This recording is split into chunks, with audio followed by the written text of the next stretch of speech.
preconceito, né? Daquele cara chato, insistente, vai ficar em cima, que vai ficar te oferecendo tudo, empurrando goela abaixo. Mas eu acho que o vendedor de verdade não é o cara que quer te empurrar o que ele tem pra vender. É o cara que vai entender a necessidade do cliente, o que o cliente precisa e vai vender aquela solução pro cliente. E até é uma dica, porque às vezes tem algum marido aí que a esposa trabalha e ele pode ajudar a esposa também. Cara, não tenha medo. Por quê? Eu tinha muito medo desse preconceito.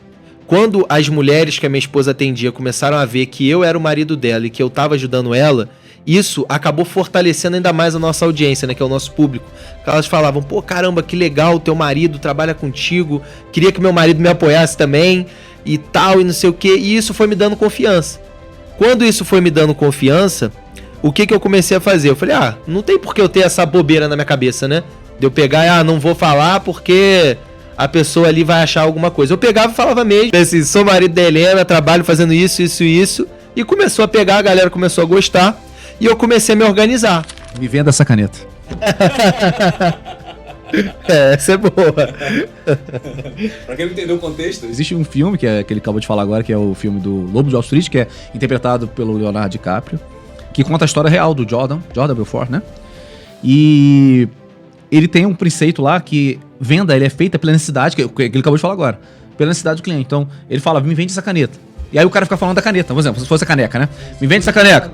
Aí o cara, essa caneca é feita de um material, de não sei o que, aí ele tira a mão do cara pra tudo, me vende essa caneca. Aí o cara, não, essa caneca aqui você consegue botar até quantos litros, me vende essa caneca. Essa caneca aqui, ela é térmica, não sei o que.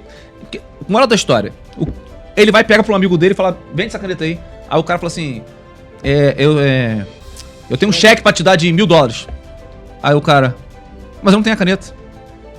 Ou seja, você gera necessidade. E não só gera necessidade, mas a sacada que muita gente não percebeu nesse filme, nessa parte do filme, que ele fala, saber se o cliente precisa daquilo. Porque se ele não precisa da caneca, você pode falar que a caneca é a melhor do mundo, de ouro. Ele não vai comprar, cara. E aí tem a ver com o que ele falou, não adianta querer vender tudo pra todo mundo. Então, se tu fosse ensinar pra uma criança de 12 anos um princípio de venda, qual seria o conselho que você daria para essa pessoa, cara?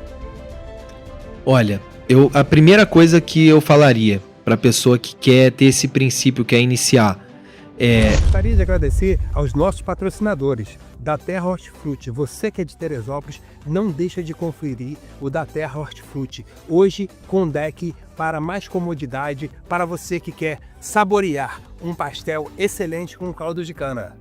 Nós temos também o Chalé das Tocas. Você que pensa em se hospedar na região serrana, não deixe de conferir o Chalé das Tocas, com uma vista deslumbrante. Gostaria de agradecer também ND Revitalize, referência em estética e beleza. E gostaria também de agradecer ao nosso parceiro Milas Massas. Júnior, obrigado, meu amigo. A melhor pizza delivery da cidade. Seja bem-vindo a mais um episódio do podcast Voz na Cidade, a sua fonte de informação, apoio e conexão. Meu nome é Celso Carvalho, eu sou um dos hosts aqui do nosso programa. O Igor, infelizmente, não pôde participar deste programa, mas eu estou aqui para representar o Igor e o podcast Voz na Cidade. E hoje nós temos um episódio muito especial de fim de ano para falar de um assunto que é muito interessante para todas as pessoas. O que a gente vai falar hoje aqui é interessante para todo mundo saber. Até você que acha que não é. Será que você é? Será que é? Você é e você nem sabe. E se você não é, você deveria ser. E eu sei que está curioso para saber o que é. Fica tranquilo que é uma coisa muito boa para sua vida pessoal, profissional, relacionamento. Tudo que vai ser falado aqui, você vai poder usar em todas as áreas da sua vida. Mas também você vai poder usar também nos negócios, no trabalho, enfim. O que será que é isso, né? Para isso, eu trouxe aqui um especialista para poder falar sobre isso, que é o meu amigo Fernando Sena. Fernando, meu amigo, seja bem-vindo. Para as pessoas não ficarem mais curiosas e entender do que a gente está falando, o que é isso que é essencial para tanta coisa assim, cara, se apresenta, fala pra gente o que você faz hoje e o que é isso. Qual é esse assunto que é tão importante que as pessoas, todo mundo deveria saber ou aprender, e quem já faz tem que desenvolver mais. Oi, pessoal, tudo bem? Um prazer falar com vocês. Prazer estar contigo aí, Celso. Então, esse assunto, né, que a gente vai abordar aqui hoje é algo que eu acredito que é muito importante para todas as pessoas, independente da área que se atue, que é o assunto relacionado a vendas, né? E dentro disso, até para que eu possa contextualizar melhor, eu vou contar um pouquinho mais sobre mim, sobre a minha trajetória. Eu me chamo Fernando, tenho 31 anos, trabalho com vendas já há 12 anos, sou formado em treinamentos de vendas e hoje eu atuo como head de time de vendas comercial, onde eu faço não só a parte do comercial, de atendimento estratégico, mas também trabalho com treinamento de time comercial, palestra, workshop, tudo voltado ao desenvolvimento e resultado em vendas. Por quê? Hoje eu entendo que independente do negócio que você tem que ter giro, fluxo, você fazer caixa para o teu negócio, ganhar dinheiro. E a gente só ganha dinheiro vendendo. Então, independente do que você trabalha hoje, você vende algo para alguma pessoa, seja um serviço, seja um produto. Então, hoje isso se tornou cada vez mais importante, porque às vezes a gente vê algumas pessoas que têm excelentes produtos, mas não conseguem vender esses produtos. Aí elas se veem naquele dilema de olhar para um concorrente, por exemplo, que não tem um produto nem tão bom quanto o seu, mas que vende muito mais que você, porque aquele cara tem uma estratégia, ele tem algo ali por trás do comercial dele que às vezes a pessoa que tem um produto de excelência ainda não tem, né? Então eu digo que além de você ter um produto de excelência, você tem que saber vender esse produto e o que ele resolve na vida da pessoa. E a gente vai falar um pouquinho sobre isso aqui hoje. É interessante você falar isso, porque eu sou filho de vendedores. Minha mãe foi vendedora a vida inteira, se aposentou como vendedora do até então Ponto Frio, que na época era Globex Utilidade. E meu pai também trabalhou, depois trabalhou com vendas com meu tio, e vendedor, né? Enfim. Então, cara, eu cresci num círculo. Meu tio também era empreendedor e vendia coisas também, vendia produtos, né? Ele revendia, ele pegava produtos brutos do dia a dia, sabe? Essas coisinhas de que usa de utensílios de cozinha. Sim. Então, ele vendia, ele comprava no tacado, vendia no varejo e colocava a marca dele. Acho que não lembro agora o nome da marca, era New Life, alguma coisa assim. Era New alguma coisa. E aí, cara, então eu cresci nesse mundo de vendas. Tanto que minha mãe, depois que se aposentou, ainda continuou vendendo. Entrou para outra empresa de vendas e tal. E aí eu tive acesso ao clássico livro, que é O Maior Vendedor do Mundo, de Og Mandino, que você deve conhecer com certeza. E ali falava sobre os pergaminhos e tal. Ali fui começando a desenvolver a mentalidade de vendas e entender um processo que você acabou de falar agora aí, que às vezes a pessoa torce o nariz para venda. A verdade é essa. Muito. As pessoas falam assim, vendedor... Quando você fala que é vendedor, tem aquele preconceito, né? Daquele cara chato, insistente, vai ficar em cima, que vai ficar te oferecendo tudo, empurrando goela abaixo. Mas eu acho que o vendedor de verdade não é o cara que quer te empurrar o que ele tem para vender. É o cara que vai entender a necessidade do cliente, o que o cliente precisa e vai vender aquela solução para o cliente. Ou então, muita gente acha que vendedor é um subemprego. Não deu certo, é o que tem. Ser vendedor. Sim. Né? Então, e, cara, e a gente sabe, a gente vai falar sobre isso aqui. Se você puder até falar de valores que você lida, não só no seu próprio, diretamente, mas com a tua equipe lá e galera, né, diretamente. Você vai contar um pouco da sua história e tal. Acho que interessante até você falar daquela hora que o cara falou, qual foi o teu ticket mais alto e tal, e de repente o cara vem com um valor que tu falou assim, caraca, na época tu era uma coisa, né, hoje você lida com valores muito mais altos. Mas enfim, então a galera fica pensando, tem esses preconceitos, esses mitos. Exatamente o objetivo de hoje é trazer essa disrupção, vamos dizer assim. Você vai ter uma ideia, se dá uma chance de você entender a real noção ou intuito da palavra venda. Porque, repito, a palavra venda não é só pegar aqui e te vender algo. Quando você lida com seu parceiro ou sua parceira e você quer vender uma ideia para ela, você tem que saber vender. Exatamente. Quando você está no seu trabalho, por exemplo, e você quer uma promoção, você tem que aprender a se vender. Quando você quer montar um negócio, né, você tem que aprender a vender aquele produto ou serviço, senão você não vai conseguir escalar. Então, venda não vou dizer que é tudo no processo, mas é 80%. Se você não tiver clientes entrando, gente procurando, te pagando, você não vai conseguir crescer em nada. Então, cara, venda é muito mais do que isso. Venda envolve persuasão, envolve até mesmo uma certa sedução, envolve gatilhos mentais, envolve empatia, envolve tantos fatores que a gente vai falar hoje aqui, que você fica por dentro, você vai gostar, tenho certeza que você vai pegar alguma coisa que a gente vai falar hoje aqui e vai utilizar em alguma área da sua vida. Por falar nisso, Fernando, eu sei que você hoje, como você falou, muita pra quem não sabe, head de vendas é como se fosse um responsável, um diretor de vendas, tá? Beleza? A venda, ela puxa muito do termo da referência em inglês, né? Como a maioria profissões como na área de TI, de tecnologia, né? Então usa muito marketing. Para facilitar para que as pessoas que entendam sobre o assunto, elas saibam realmente qual que é o teu segmento de atuação, né? Então a gente acaba trazendo do exterior essas palavras, né? Enfim, mas isso é hoje. Agora eu quero saber o seguinte, nem tudo foi assim, né? A verdade é essa. Tudo teve um início. Você falou que começou há 12 anos atrás. Não, há 12 anos você é vendedor. É isso. Mas teve exatamente, teve um início, um start lá. Como é que começou a sua vida, no caso, na área de vendas, tá? Não vai falar nasci em 1900 e... Não. Até porque tu não nasceu em 1900, nasceu em 2000 e pouco. Mas eu nasci em 1900. Eu nasci em 1900, pô. 1994, eu sou da geração ainda... Da geração boa. A minha geração é raiz. Pro alemã, ralava o joelho, caía de bicicleta. Eu sou dessa geração aí. Show de bola. Então vamos lá então, cara. Qual foi o início disso tudo aí? Como é que surgiu essa ideia de começar a lidar com venda? Talvez você nem sabia que era venda o nome disso. Não fazia nem ideia. Porque isso é legal até para falar para quem estiver ouvindo, porque às vezes a pessoa ainda não tem uma clareza daquilo que ela está desempenhando e do potencial que aquilo tem. Eu venho de uma família de empreendedores e principalmente o público que é aqui de São José lida muito com essa questão do rural, né? E a minha família desde sempre trabalhou com feira. Então, desde que eu era mais jovem ali, com 8, 9 anos, eu ia pra feira ajudar meus pais a vender batata. Então, assim, o negócio do meu pai, da minha família, do meu avô, bisavô e geracional era feira.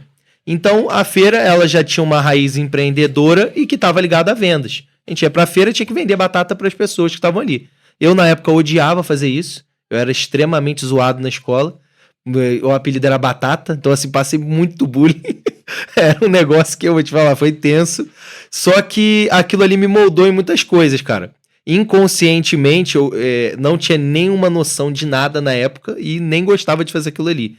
E eu comecei a buscar outras soluções em outras coisas, em outras carreiras, em outras etapas.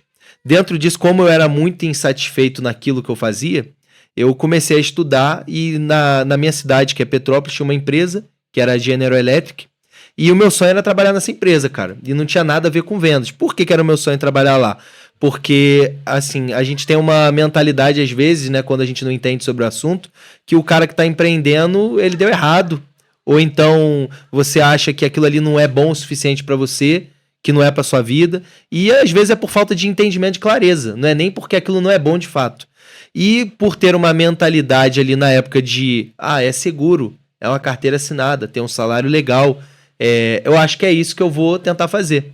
Aí eu investi tempo, estudo, fiquei 3 anos estudando, me formei como mecânico de manutenção de aeronaves, passei na ANAC, que é uma prova no Rio de Janeiro, extremamente difícil de passar, para poder ser aprovado e entrar nessa empresa. Entrei nessa empresa como mecânico de manutenção aeronáutica, fiquei lá 4 anos e meio, beirando 5 anos, e quando eu entrei lá eu tive um choque de realidade do que era ser um CLT. Porque assim, eu tinha um salário legal, eu ganhava um salário bacana para a época, para aquilo que eu tinha como realidade, porém, eu tinha uma coisa que quando eu era feirante, que na empresa não tinha, que era liberdade. E isso para mim começou a pegar muito. Por quê? Eu ganhava um pouco mais do que eu ganhava na feira, não era muito mais, era um pouco mais, só que eu trabalhava de segunda a sábado. Na feira eu trabalhava terça, quinta, sábado e domingo. Os outros dias eu tinha uma certa folga, né? E aquilo começou a pesar para mim a partir do momento onde de início eu trabalhava num primeiro turno e me jogaram pro segundo turno. E você tem que acatar, você tem que aceitar, né? Você é CLT, você não tem poder de escolha. Você tem que acatar o que estão falando para você fazer. E quando eu comecei a trabalhar no segundo turno, eu sou casado, tenho filho, eu comecei a ter muitos desencontros dentro do meu relacionamento com a minha esposa por causa do meu horário. Ela trabalhava o dia todo também, chegava 10 ou 11 horas da noite em casa, e eu saía para trabalhar 4 da tarde, chegava 3, 4 horas da manhã. Então ela saía para trabalhar e eu tava acordando. Aí eu chegava em casa, ela já tava dormindo. Então isso começou a me pesar muito, eu falei, cara, não sei se é isso que eu quero. Só que aí a gente começa a ter algumas coisas que vão pesando, né? É um salário bacana que você recebe, é a questão de segurança. E eu comecei a pensar e eu falei, olha, o que eu posso fazer para eu sair da situação que eu tô agora e eu conseguir ter mais tempo? Porque eu tava vendo meu filho crescer, pô. Como eu te falei, eu tava lá 4 anos e meio, o meu filho nasceu quando eu tava lá dentro. Então, a infância dele do 1 até o 4 anos eu não consegui viver a infância dele, eu não consegui ver meu filho crescendo direito. Porque eu tava trabalhando de madrugada e minha esposa tava tendo que dar os pulos dela com ele. Aí, como ela também sempre foi empreendedora e ela trabalha no segmento da beleza, na época ela atendia num salão parceiro, né, que é normal dentro da área da beleza ter isso, e eu comecei a enxergar uma possibilidade de trabalhar junto com ela. Ela teve algumas experiências ruins com secretárias que faziam atendimento, aí vem a parte da venda, porque a secretária ela não só atende o cliente, ela tem que vender o procedimento para o cliente também. Então, ela começou a ter alguns problemas com isso e tinha muita demanda de atendimento que ela não dava conta sozinha.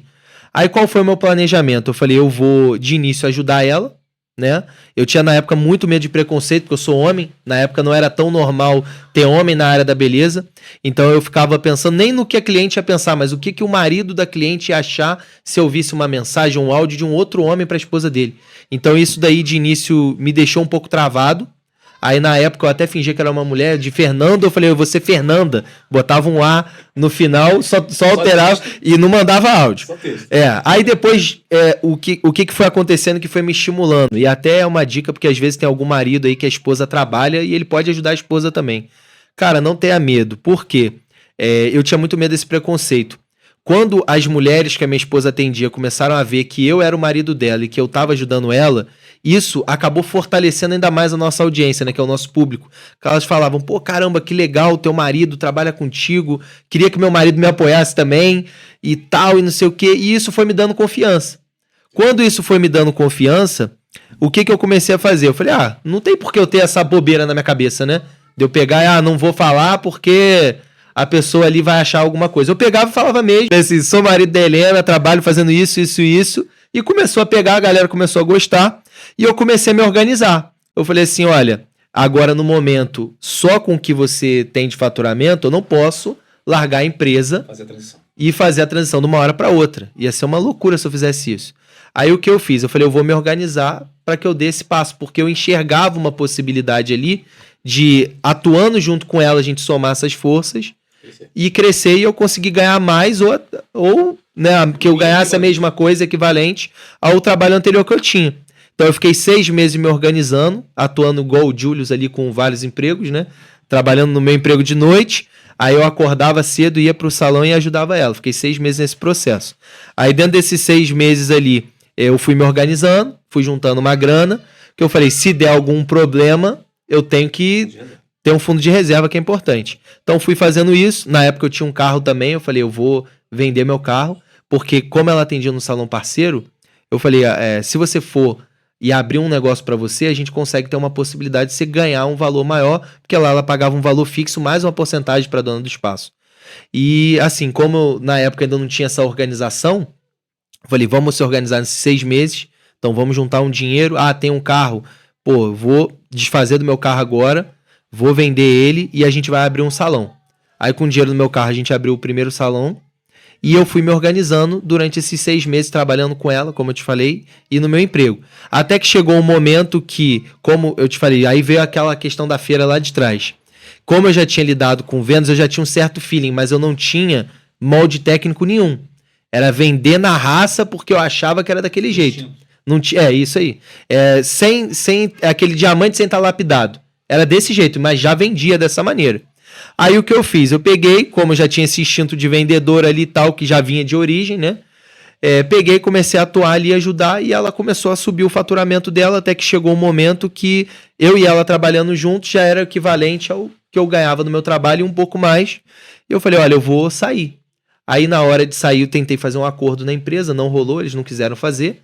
Aí eu tive que pedir demissão, saí ali com uma mão na frente e outra atrás, mas quis deixar uma porta aberta, porque eu não sei o dia de amanhã. Então eu falei, não adianta também eu querer cavar uma demissão ou algo, porque tudo que começa errado vai dar errado. Então eu tenho muito esse pensamento. Falei, eu vou abrir mão agora desse dinheiro que eu poderia receber, mas a gente pode ver como é que vai ser para colher lá na frente. Se um dia eu precisar, eu tenho ali uma porta aberta para mim. Então eu acho isso muito importante. Aí, cara, o que acontece? Chegou nesse momento e eu peguei e comecei a trabalhar lá com ela.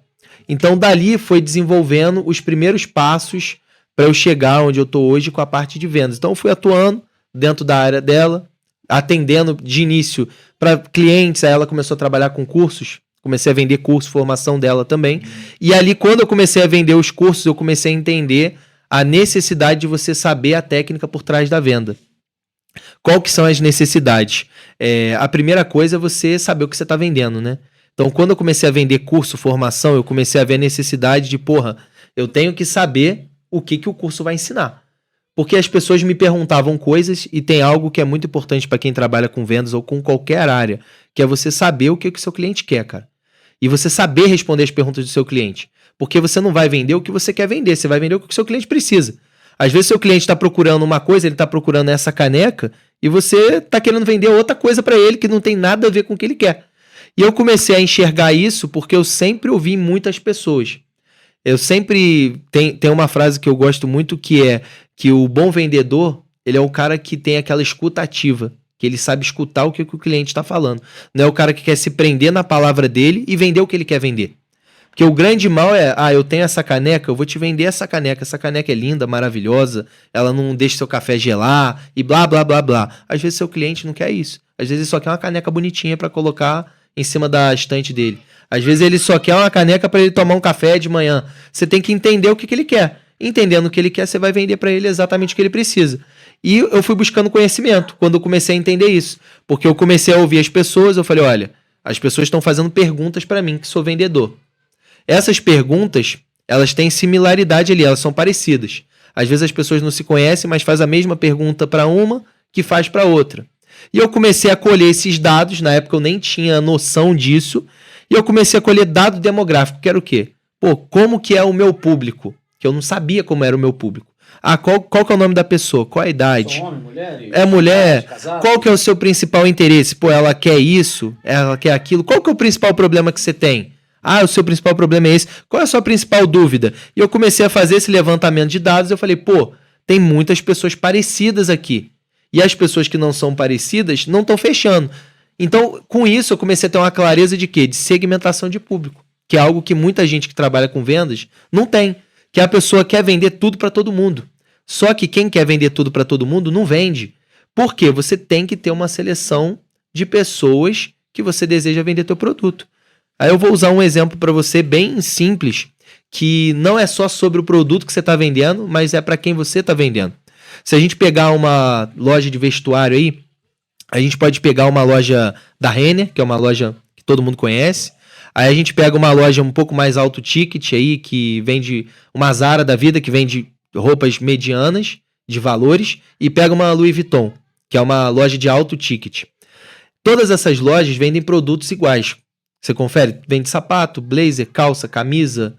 Elas vendem mesmo produtos.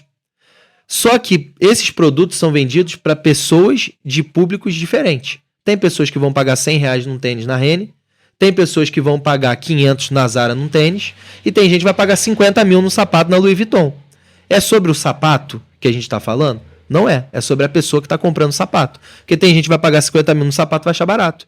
E tem gente que vai pagar R$100 e vai achar caro. Então, no final, não é só sobre o produto. É sobre para quem você está vendendo esse produto aí no final. Então, por que ela quer aquele produto? Exatamente. Então, quando eu comecei a ver isso, eu falei, olha, não existe caro, não existe barato. Existe quem está comprando. Por quê? E por que a pessoa está comprando aquilo. Aí eu entendi isso, aí as coisas começaram a fluir, e eu comecei a ler livros, que eu não tinha esse hábito. Então, assim, foi algo que mudou muito o jogo para mim, até em questão de didática. Por quê? Por eu vir de uma relação, de uma realidade assim simples, né? Não é que, nunca faltou nada na minha vida, não. Se eu falar isso, eu vou estar mentindo. Graças a Deus, nunca faltou nada. Eu venho de uma origem simples, porém, sem direcionamento, né? Porque meus pais não tinham acesso para me dar esse direcionamento. Tá tudo bem, tá tudo certo. Aquela questão de criação, eles fizeram o melhor que eles podiam fazer e eu sou muito grato porque eu tive acesso a muita coisa. Só que quando você começa a atuar com venda, com comunicação, assim como você, a gente começa a entender que uma boa oratória, ela passa credibilidade para o cliente. E quando eu comecei a ler livros, eu comecei a olhar e enxergar palavras que eu falava errado, às vezes não conjugar um verbo certo, falar uma palavra errada em vez de mesmo falar mesmo. E coisas que eu comecei a ver que eu falei, porra, isso tá tirando a credibilidade que eu tô usando na hora de vender. É aquela questão de vício de linguagem. É isso aí.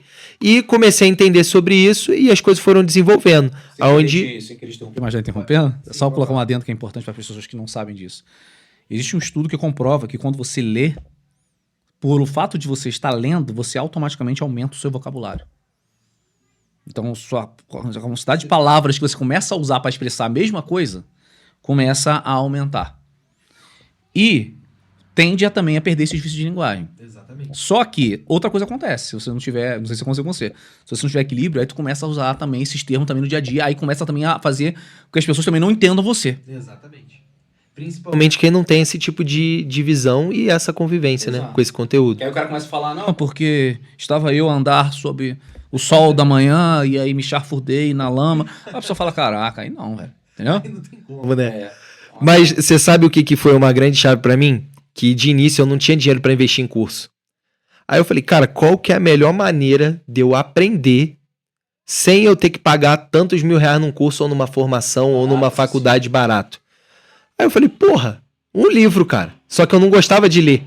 Aí eu falei, eu vou ter que começar a ler livros que façam eu querer ler. Aí o primeiro livro que eu li, pra você ter uma ideia, foi o Geração de Valor do Flávio Augusto. Ele é mais ilustrado do que tem fala. Por que eu peguei esse livro pra ler? Eu nem conheci o Flávio na época, tá? Eu falei, porra, é um livro que tem ali 300 páginas, mas das 300, 150 figurinhas. Aí eu falei, vou começar a ler esse livro, porque vai ser uma parada mais fácil. Depois eu fui tendo o feeling de fazer o quê? Pegar aqueles livros de 120 páginas, são os menores. Falei, vou começar... Pocket. Falei, vou começar a ler. E Napoleão Hill tem vários livros desse Pocket, que é um resumo do livro principal dele. Aí eu fui pegando o gosto da parada, eu falei, pô, show de bola, tô aprendendo coisas. Aí, sempre com aquele marca-textozinho, rabiscando tudo, e tudo que eu tirava de interessante, eu falei, putz, eu posso usar isso aqui no meu negócio, eu posso usar isso aqui na hora de vender. Porque você pega ali no livro, cara, às vezes tem uma autobiografia ou tem uma estratégia do cara que ele estudou 30 anos, ele botou tudo num livro e vendeu a R$ 49,90, cara. Então, assim, é um acesso muito barato que você tem. Aí, com isso, eu fui criando demanda, fui criando orçamento para poder investir e fazer outros cursos. Aí, as coisas foram acontecendo, fui fazendo um negócio da minha esposa.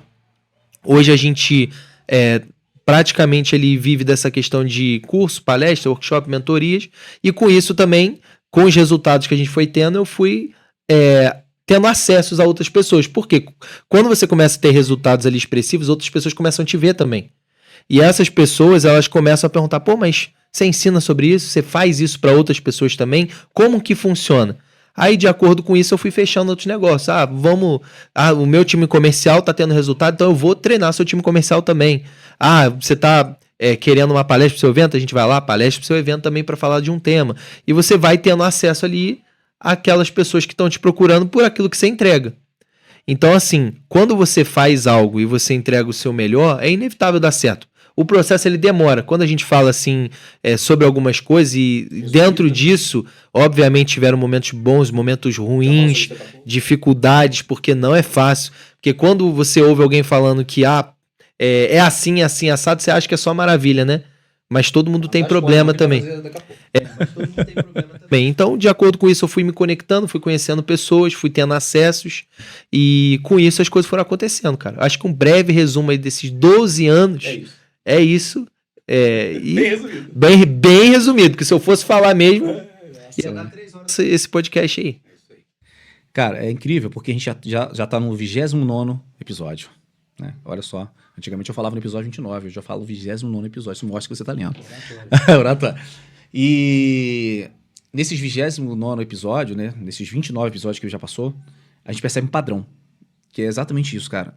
A grande maioria das pessoas que a gente entrevistou, pelo menos, ou todos, começaram praticamente do zero, normalmente trabalhando numa coisa que não tem nada a ver com aquilo que ele faz hoje, e a vida foi acontecendo, as coisas foram, né, mas a gente identifica o padrão. Que padrão é esse, cara? É aprendizado, é humildade para reconhecer que você não sabe, é buscar algum tipo de conhecimento, seja através de livro, mentoria. Hoje a gente está na era do low ticket, né, cara? Eu vi ontem, até falei contigo isso, que um curso do Pablo Marçal que há um ano atrás era vendido por mais de R$1.000, R$3.000, hoje o cara tá vendendo por 29. E não só isso. Cara, você quer aprender? Vai no YouTube, cara. Ah, não, isso aí é clássico. Caraca. Muita gente me pergunta. Eu agora, ano que vem, você sabe disso, eu vou dar curso de edição de vídeo. Principalmente na parte de vídeos curtos, né? Para anúncios, que a gente chama de UCG, né? Que é voltado para anúncios, né? Criativos. Que é um mercado muito grande, a galera tem uma demanda muito alta. E feito pelo celular, com um editor gratuito e tal. E aí muita gente fala assim, mas como é que tu aprendeu a editar? Cara, eu fui fazer curso de edição de vídeo muito mais tarde. Mas os primeiros vídeos que eu comecei a editar, isso eu tô falando lá atrás, cara, foi no YouTube. Eu olhava no YouTube, na época eu usava até um editor chamado Sony Vegas. Era da Sony, hoje é da Magix. E aí eu pegava lá, ficava vendo os vídeos. Não tinha, tô sendo sincero com você, não tinha condições de comprar. Eu baixava craqueado, irmão. Realidade do brasileiro, médio. Baixava craqueado, tinha um computadorzinho ferradinho lá, que Viane lembra disso, minha esposa tá aqui nos bastidores, que quando eu ia renderizar um vídeo muito grande, travava. Lembra disso, Viane? Travava, irmão. Aí sabe o que eu tinha que fazer? Eu tinha que pegar o vídeo, olha que louco. Na edição cheia de coisas, né? Eu fazia a cada 1 minuto, renderizava um vídeo de 10 minutos, por exemplo, a cada 1 minuto, para depois pegar aqueles 10 minutos de vídeo separado em 1 minuto renderizado, que ficou mais leve, botar todos na sequência e renderizar mais uma vez. Ou seja, tinha que renderizar em 10 cortes 11 vezes. Mas era a minha realidade da época. E eu vou te falar uma coisa. Agora eu vou te dar um relato também que já aconteceu comigo parecido, que sou vendedor. Então, calma aí. Antes de fazer, eu vou fazer a pergunta então. Tá bom. Que é a pergunta clássica, né? Vamos lá. Cara, você falou toda essa história aí, tal, mas eu tenho certeza que você, de tudo que você passou, você teve alguns desafios. Muitos. Mas sempre tem aquele que vira a chave. Sempre tem um que tu fala assim, cara, depois disso, minha vida, assim, paradigma, né? Aquela coisa que, tipo assim, pô, não tem como voltar atrás. Mudou a tua visão em 180 graus. Você entende? Eu tenho certeza que teve. Você lembra qual foi? E você pode falar sobre isso? Lembro. O momento mais difícil da minha vida foi o momento que virou o jogo pra mim em questão de estratégia, que foi na pandemia. A pandemia pra mim de início foi muito complicado, porque como eu te falei, eu saí do meu emprego, e eu saí do meu emprego no início de 2019 pra empreender com a minha esposa no negócio dela. Ao longo do ano, a gente foi tendo muitos resultados, as coisas foram acontecendo. Quando chegou ali, se eu não me engano, foi dezembro, né? Que parou tudo. Quando chegou em dezembro, a gente já tava com um negócio muito bem consolidado, já tava dando certo, tava ganhando um dinheiro legal. Eu tava abrindo um segundo ponto na minha cidade e fechou tudo. Quando fechou tudo, teve um caso que aconteceu comigo que foi que um dos proprietários das lojas que eu tinha, que era a principal que eu tinha investido um dinheiro, tinha reformado, fechado, feito tudo. Ele falou assim, Fernando, se você não tiver o dinheiro de aluguel para me pagar nesse mês, pode sair, porque eu preciso da grana. Aí eu falei, cara, ferrou, o que eu vou fazer? Como que eu vou fazer um negócio acontecer e tal? Porque eu tinha colaborador na época também, né? E eu tinha até uma reserva de emergência, só que veio o desespero de... No início não tinha previsibilidade de quando que ia voltar, de como que ia ser, do que ia acontecer. E eu tinha acabado há uns 2 meses de pegar o meu segundo ponto. Então assim, eu tinha me descapitalizado para investir e pegar um segundo ponto. E aconteceu isso. Quando fechou tudo, eu falei, cara, eu tenho que dar um jeito de fazer alguma parada diferente. E eu tava vendo muitas pessoas se jogarem, se lançar pro online, e eu não fazia a menor ideia de como fazer isso. Falei, pô, o que eu vou fazer? Aí, obviamente, eu paguei, fiz o que eu tinha que fazer com o cara da sala pra mim não perder. O meu segundo ponto, eu tive que fechar esse segundo ponto. E eu tinha acabado de abrir ele. Tem que pagar uma multa. Sim, então assim, foi algo que me deu uma quebrada muito legal, me deu uma desestimulada na real. Porque você tinha acabado de fazer um negócio e logo depois você tem que voltar atrás e fechar. E deixei a porta fechada do meu salão lá na época. Eu falei com a minha esposa, né? Eu falei assim, olha, a gente tem que, de alguma maneira, fazer um negócio acontecer. Porque se a gente ficar só dentro de casa, com a reserva que a gente tem, vai acabar, velho. Na época, eu lembro que eu tinha 3 meses dos meus custos. Eu falei, o primeiro mês já foi. Eu tenho 2 agora. E as portas estão fechadas. O que a gente vai fazer? Aí dentro disso, desses 2 meses, eu comecei a olhar algumas outras pessoas de outras regiões, de outras cidades, e eu comecei a ver que tava todo mundo fazendo live, isso, aquilo, e fazendo o negócio acontecer. Aí eu falei, cara, eu tenho que buscar um jeito de fazer isso daí. Só que aí como que eu ia fazer o que eu não entendo? Porque eu não tinha noção nenhuma de nada. Aí eu comecei a procurar pessoas, eu falei, olha, eu tenho que tentar aprender isso aqui. Aí na época eu conheci o Érico Rocha. Aí ele tava falando, fórmula do lançamento, 6 em 7. Eu falei, que porra é essa de 6 em 7? Que é isso? 100 mil reais em 7 dias. Eu falei, pô, impossível. Falei, impossível fazer 100 mil em 7 dias, não tem como. Aí eu comecei a ver que ele tinha já alunos, isso no início da pandemia, que os caras estavam fazendo essa grana. Aí aquilo me instigou, velho, que eu falei, porra, como é que essa galera tá fazendo esse dinheiro? E assim, eu via que o perfil dele era bem posicionado, era um conteúdo legal, fui buscar referência dele também, alguém que já tivesse fechado ou conhecido. E na época ele lançando o curso, fórmula do lançamento, 7 mil reais, irmão. Eu falei, caraca, como é que eu vou fazer essa parada daí? Porque eu não tenho essa grana ainda, né? Eu tinha da reserva. Aí eu falei com a Helena, minha esposa e tal, ela falou assim, tu quer mesmo investir nisso? Aí eu falei, olha, eu não sei como é que vai ser a pandemia, não sei quando é que vai voltar, porque a gente olhava a televisão, não tinha previsão de nada, velho. Aí eu conversei com ela me apoiou, ela falou assim, se é isso que você quer, pega o dinheiro então e investe, vai fazer o curso. Aí peguei, investi e fui fazer o curso dele. Quando chegou o primeiro curso, aula de gestão de tráfego, eu falei, puta, ferrou. Veio uma confusão na minha cabeça que eu nunca tinha visto aquilo, cara. Que eu falei, irmão, o que eu vou fazer aqui? Que é duplica a campanha e faz isso e faz aquilo. Porque não era o meu negócio, isso daí, entendeu? Só que a gente entende que você tá no meio do incêndio, você tem que apagar o fogo, velho. E eu tinha dado o passo de fé ali e tinha investido uma grana alta que na época pra mim era alta, óbvio, e eu não poderia fazer um negócio dar errado. Aí eu falei, o que eu vou fazer? Eu vou ter que aprender. Se jogou do avião e agora tu tá aprendendo a abordar o paraquedas enquanto tá caindo. Exatamente. Aí o que eu fiz? Eu peguei um caderno, falei, cara, tudo que ele falar nessa porra dessa aula, eu vou anotar, velho, e eu vou aprender a fazer isso aqui. Falei, eu vou aprender a fazer. Aí fui anotando, correndo atrás. Aí quando ele foi falar da parte de criação de narrativa, storytelling, vendas, aí eu falei, aí tá no meu jogo. Agora a parte de gestão de tráfego não tava. Só que eu também na época não podia pagar um gestor de tráfego. Eu não tinha esse investimento para pagar. Eu tinha jogado minhas fichas todas. Só pra deixar um disclaimer aqui, pra quem não sabe, gestor de tráfego, na linguagem simples, é quem faz o anúncio. Isso.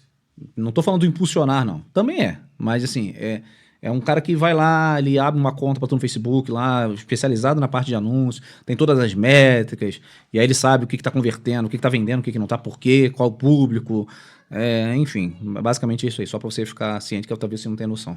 Isso. Aí quando eu comecei a ver como funcionava, eu falei, cara, é um bicho de 7 cabeças, é loucura, eu não vou conseguir fazer. Comecei a botar vários empecilhos para mim não fazer. Só que aí chegou um ponto que eu falei, cara, eu investi, eu tenho que fazer essa merda acontecer. Aí nisso, o que eu fiz? Eu peguei, comecei a aplicar, comecei a fazer, e todas as primeiras vezes que eu fiz deu errado. Todas quantas, né? Umas 5 vezes.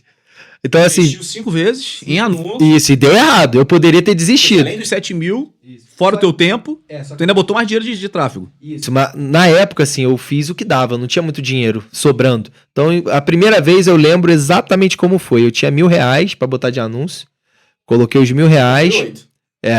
Coloquei os R$1.000, eu falei assim, vamos ver o que vai acontecer, velho. Falei, alguma coisa tem que acontecer.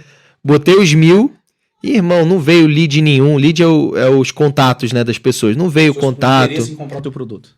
Não veio nada. Sabe o que é nada? Não veio nada, não aconteceu. Aí na época, pô, confesso pra você que eu fiquei muito mal. Eu fiquei arrasado. Eu falei assim, putz, cara, eu acho que essa parada não vai dar certo. Aí nisso, na época, a minha esposa pegou e falou, eu lembro até hoje que ela falou comigo assim, mas você tentou uma vez, você vai desistir? Aí eu falei, e essa é a importância de você ter pessoas que não vão te desmotivar, né? É pessoas que, mesmo que esteja dando errado, elas não vão pegar e apontar o dedo na tua cara que deu errado e também não vão te criticar. Vão tentar entender por que deu errado.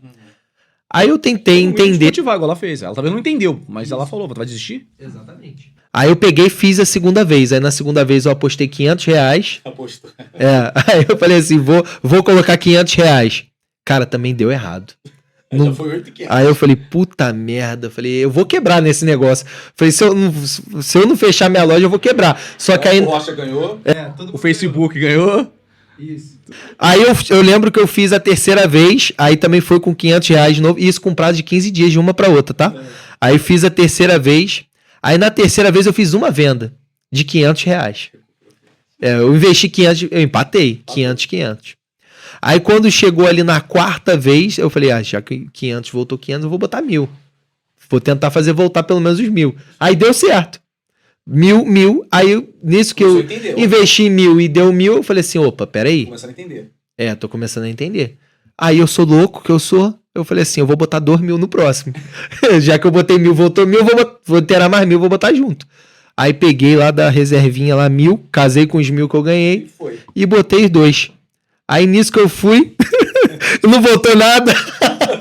Caiu de novo. Caiu de novo. Aí eu peguei e fiz o quê, cara? Eu podia ter desistido ali. O que eu fiz? Eu colhi os dados de todas as 5 vezes que eu fiz. Eu falei, o que eu tô fazendo de errado nessa merda, velho? Aí eu comecei a anotar. E na época, eu usei uma coisa que você me ensinou e você nem sabe disso. Que era você fazer aquela anotação de coisas que estão dando certo, estão dando errado na tua vida. Tu lembra que a gente fez uma vez lá na tua... Dividir a folha no meio. Eu fiz essa parada. Só que eu fiz de um jeito diferente. Foi um momento Celso Coach. Isso, eu na época, assim, eu não é que eu usei como inspiração, não foi exatamente igual, mas eu lembrei, eu falei assim, putz, quando eu tava com o Celso lá, que eu era mais novo, acho que eu tinha 18 anos na época, era moleque. Aí eu falei, a gente fez um negócio que, quanto que você tá ganhando, quanto que não tá, quanto que, a projeção futura, não sei o que, mas sem essa linguística, né? Aí eu peguei e falei assim, cara, o que eu tô fazendo de errado? Eu vou anotar. Aí eu peguei de inspiração aquela parada que a gente falou, falei assim, isso aqui deu errado pra caralho, isso aqui tá dando certo, isso aqui não deu. O que aconteceu nas 2 vezes que eu empaquei o dinheiro? Eu fiz isso daqui. E nas outras vezes eu fiz? Puta, eu não tinha feito. Aí eu enxerguei e eu vi ali. E dentro disso eu vi coisas que eu errei numa vez que na outra eu não errei. Aí eu vi uma coisa que eu errei numa que na outra eu não errei. Aí eu peguei esses dados e falei, agora eu vou fazer de uma maneira totalmente diferente. Aí fui pra 6ª vez. Chegou na 6ª vez ali, aí eu lembro exatamente quanto que eu tinha na minha conta. Era R$3.100. Eu joguei tudo. Falei assim, vou ficar duro, mas dane-se. Eu vou botar o dinheiro todo. Aí eu botei 3.000. Aí fui captando lead, fazendo, pá. Eu fiz 10 conto em uma semana. Aí eu falei, porra. Já recuperou os 7 do curso. Falei assim, tudo que deu errado, deu certo. Aí depois que eu acertei essa primeira vez, não errei mais. Aí fui fazendo. Já entendi como que o jogo funciona. É assim. E aí o que eu comecei a criar de hábito? Uma coisa que eu não tinha, criar planilha. Eu não fazia isso. Era tudo na minha cabeça. A gente fala que, não, é chato criar planilha, não tem paciência. Depois eu faço, vai remediando, não faz. Comecei a botar os dados todos lá. Eu falei, o que eu tô fazendo que deu certo? O que eu tô fazendo que deu errado? O que eu tô fazendo aqui? O que eu não tô fazendo ali? E fui aprimorando. Até que chegou ali na 20ª vez. Aí eu fiz o bendito do 6 em 7 na 20ª vez. Mas foram 20 vezes tentando. Uma linguagem mais simples para quem não tem noção do que seria 6 em 7 dígitos. São R$100 mil em 7 dias. Na verdade eu não fiz em 7, eu fiz em 2 dias. Para deixar claro, durante um lançamento, os 7 dias de carrinho aberto, tá? Que a pessoa vai lá libera o link para você comprar. Mas antes disso, tem todo um processo de bastidores, de lives e tal, que dura mais ou menos o quê? 2, 3 semanas? Depende muito do caso, assim, até para contextualizar para quem não entende, né? Quando a gente fala de fazer um lançamento online, você ficar alguns dias investindo dinheiro, tempo, para você entregar conteúdo de valor para as pessoas gratuitamente, que as pessoas não vão pagar por esse conteúdo. Você atrair essas pessoas para uma aula, um grupo, ou uma aula no YouTube, ou 3 aulas no YouTube, depende da estratégia que a pessoa vai ter.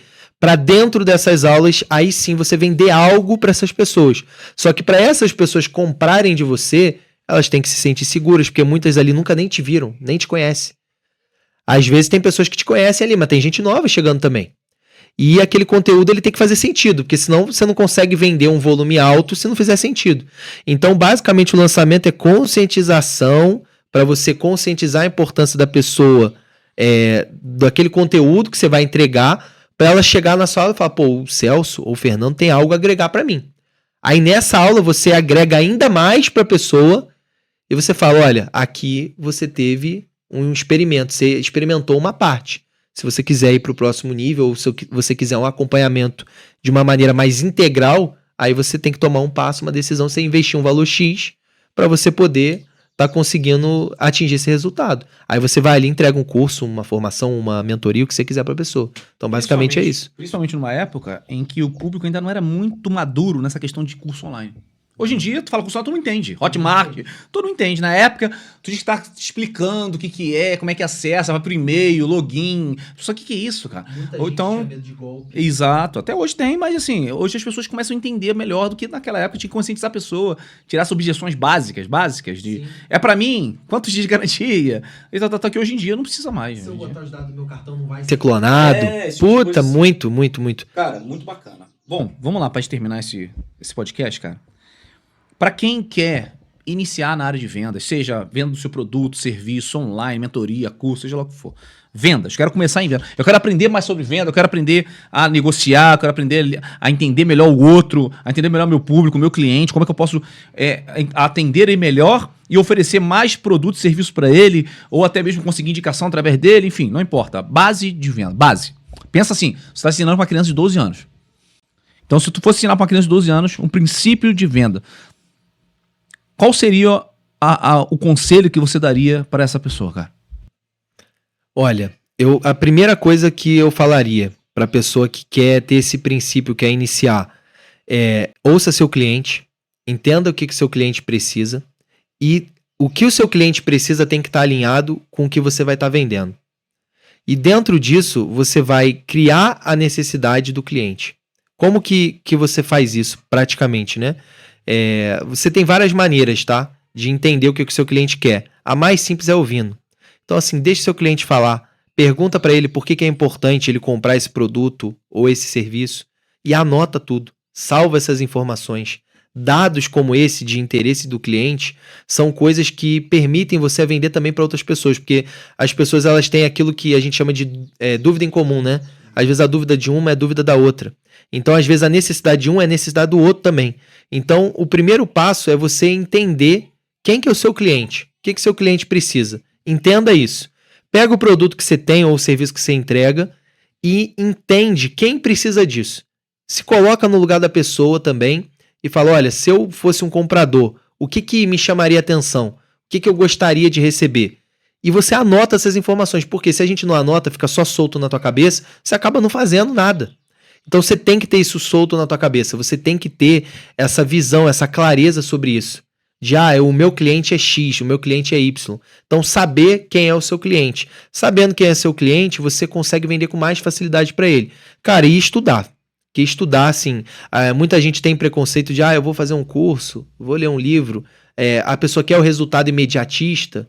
É o que eu falei com você, cara, eu demorei ali em torno de 5 lançamentos para ter um resultado que eu peguei ali e tive um resultado razoável para recuperar o que eu investi. Até eu chegar no 20º para eu conseguir fazer o objetivo que eu tinha. Então, assim, demorou um processo. E para eu chegar no 20º, não foi um mês, não foi 2, foram 2 anos que eu demorei para chegar lá. Fazendo de 15 em 15 dias, investimento, correndo atrás, trabalhando, fazendo. Então, não é de uma hora para outra, velho. E hoje, por exemplo, na área que eu atuo, com treinamento, com workshop, com palestra, não dos meus produtos, mas eu atuo com produtos de outras pessoas, de outros profissionais também. Onde eu entrei no ecossistema agora de negócio de um player muito grande do mercado, onde, cara, o produto dele mais barato é 300 mil reais. Você entendeu? E tem pessoas que pagam isso. Então não é sobre o valor, não é sobre aquilo que você está cobrando, é sobre quem está comprando. Então, para mim, a maior virada de chave é entender quem está comprando de você, do seu negócio, o que essa pessoa quer, e é você saber oferecer isso para a pessoa certa. Então, a principal chave para mim é essa daí. E estudar, cara. Não tem dinheiro para investir num curso? Cara, começa investindo num livro. Pesquisa, tem muito livro muito bom. Então, vamos lá. Inclusive, a gente pode dar... Então, vamos lá. Então, vamos fazer um bate-bola aqui rapidinho. Então, vamos lá, rapidinho. Vai lá, eu falo, tu responde. Um livro para quem tá iniciando. De venda. Como fazer amigos e influenciar pessoas. Para quem intermediário. Intermediário. Vamos pensar. É que tem muitos, né? Intermediário básico aí, pô. Cara, um que eu tô lendo, tava até aqui. Manual de Persuasão do FBI. E para avançado? Armas da Persuasão. Show de bola. Filme. Referência aí para quem quer pegar o espírito da venda. Tem o clássico do Lobo de Wall Street, né? Só não dá pra seguir a risca, né? não. Mas é uma inspiração. É um baita do filme. O Grande Gatsby também é um filme bom. Luna também é um filme maneiro. Não é Luna desenho animado, não. Tem um filme aí que conta. Deixa eu pensar. Tem o Fome de Poder também é legal. Do McDonald's, né? Da história do McDonald's lá. Tem o das irmãs do tênis. Eu esqueci o nome também. É um baita do filme, cara. Baita no filme. Frase que impactou a sua vida, que você nunca mais esquece. De vendas, óbvio. De vendas, cara. Eu tenho uma. Você tem? Me venda essa caneta. Essa é boa. Pra quem não entendeu o contexto, existe um filme que ele acabou de falar agora, que é o filme do Lobo de Wall Street, que é interpretado pelo Leonardo DiCaprio, que conta a história real do Jordan Belfort, né? E ele tem um preceito lá que venda ele é feita pela necessidade, que ele acabou de falar agora, pela necessidade do cliente. Então, ele fala, me vende essa caneta. E aí o cara fica falando da caneta, por exemplo, se fosse a caneca, né? Me vende essa caneca. Aí o cara, essa caneca é feita de um material, de não sei o quê. Aí ele tira a mão do cara pra tudo. Me vende essa caneca. Aí o cara, não, essa caneca aqui você consegue botar até quantos litros. Me vende essa caneca. Ah, essa caneca aqui ela é térmica, não sei o quê. Moral da história. Ele vai, pega pro amigo dele e fala, vende essa caneta aí. Aí o cara fala assim, eu tenho um cheque pra te dar de $1.000. Aí o cara, mas eu não tenho a caneta. Ou seja, você gera necessidade. E não só gera necessidade, mas a sacada que muita gente não percebeu nesse filme, nessa parte do filme, que ele fala, saber se o cliente precisa daquilo. Exatamente. Porque se ele não precisa da caneca, você pode falar que a caneca é a melhor do mundo, de ouro. Ele não vai comprar, cara. Exatamente. E aí tem a ver com o que ele falou, não adianta querer vender tudo pra todo mundo. Irmão, então fala a frase aí. Sei, isso tem. Mas não tá muito ligado a vendas, não. Tá mais ligado a network, uma frase que me marcou. Que quando Deus quer te mudar de nível, ele não vai te dar coisas, ele vai te apresentar pessoas. Essa é a frase que me marcou. Porque quando você tem coisas, você consegue chegar até um determinado nível. Agora, para você atingir outro nível, você chegar em outros lugares, você vai precisar de pessoas. Só que você vai precisar das pessoas certas. Até por isso, a gente fala muito sobre ambiência, convivência, daquela média das 5 pessoas que você convive. Cara, se hoje você tá andando só com gente que é vagabundo, que não quer saber de nada, que não tá nem aí pra nada, você vai ser o 5º vagabundo. Ah, meu negócio não tá dando certo, mas você só fica com gente que só fala fofoca, só fala da vida dos outros, que não quer saber de nada. O dia inteiro no celular, no TikTok. Como que você espera que o seu negócio mude se você tá nesse tipo de ambiência? Então, assim, e a ambiência não é só sobre o lugar, não, tá? Isso é sobre a cidade que você tá, não é só sobre isso, não. É sobre com quem você convive, porque você escolhe com quem você convive. E você ouve o que você vê. E mesmo na cidade pequena, na cidade grande, tem pessoas que querem crescer e tem pessoas que não querem. É a mesma coisa, você tá. E isso é um ditado que meus pais falavam pra mim. Quando eu era jovem na escola, tinha muito moleque que era maconheiro, fumava maconha na escola. Se você andar e a polícia pegar, você tá junto, você vai preso junto, irmão. Então, assim, você vai ser igual às pessoas que você tá andando. Então, assim, com quem que eu quero andar? O que eu quero fazer? Ande com essas pessoas. E andar hoje em dia é mais fácil que antigamente, que andar hoje em dia, como ele falou, você quando começa a ver vídeo no YouTube, você tá andando com aquela pessoa. Exato. Quando você assiste um podcast dessa e vê a história do Fernando, de certa forma você tá andando com ele porque ele tá te passando coisas que ele viveu, que você fala assim, porra, agora que eu sei disso, eu não vou errar, cara. Às vezes isso encurta teu processo. Exato. Então, por exemplo, um período que eu demorei 2 anos para fazer um negócio dar certo, a pessoa tendo o direcionamento certo e entendendo e vendo a história que a outra pessoa passou, às vezes o cara faz em 6 meses. Por falar em direcionamento, vou te dar a oportunidade agora. Primeiro, te agradecer mais uma vez por ter vindo aqui no podcast, cara. Foi uma satisfação enorme estar vendo a tua história aqui, compartilhando. Segundo, te deixar a oportunidade para você falar para as pessoas que estão assistindo a gente, de você compartilhar o que você faz hoje, o que você pode oferecer de produto e serviço, e também deixar a sua rede social aí para a galera poder te acompanhar e seguir. A minha rede social é Fernando Sena. E hoje eu atuo principalmente com treinamento de vendas para time comercial e atuo também com a parte de venda comercial em determinados casos, não são todos, que eu pego a atuação. Tenho um time comercial de vendas também, então se eu não conseguir diretamente pegar um negócio, eu posso terceirizar para uma pessoa fazer. E eu também trabalho com automações inteligentes, cara. Eu tenho hoje... podcast só pra isso. Eu tenho hoje um trabalho também voltado a automações. E não só automações básicas, né? Automações feitas com vendas baseados ali no spin selling. Que eu também não vou entrar a fundo, porque senão a gente vai em outro podcast só disso daí. Que é basicamente o vender sem vender. Mas se você quiser saber mais, é só ir lá no Fernando Sena. Vai estar aqui também aparecendo na tela e na descrição desse vídeo. Fernandão, meu amigo, muito obrigado mais uma vez por ter vindo aqui. Obrigado por ter contado a sua história. E a gente se vê, então, uma próxima vez. Tá convidado mais uma vez aí para quando vir aí, falar, se aprofundar na questão da automação, com inteligência artificial, blá, blá, blá. É muito assunto. Exato, é muito assunto. E você que acompanha a gente aqui, lembre-se dos 3 Cs aí, né? Curta, compartilha, comenta, porque tenho certeza que não só você, mas outras pessoas podem aprender muito com o que o Fernando colocou aqui. E fica aí ligado aí para se inscrever também, porque muitas das vezes você vai olhar lá, muita gente tem falado que foi olhar lá, foi verificar se estava inscrito e por algum motivo não estava. Às vezes o YouTube dá esses bugs. Então verifica se você está inscrito aí, já se inscreve, já curte aí também, para você, de alguma forma, ajudar a gente também a participar desse processo aí de expansão do conhecimento que a gente está passando aqui. Então é isso. Mais uma vez, muito obrigado por você que ficou com a gente até o final. Te vejo no próximo episódio. Até a próxima. Um grande abraço.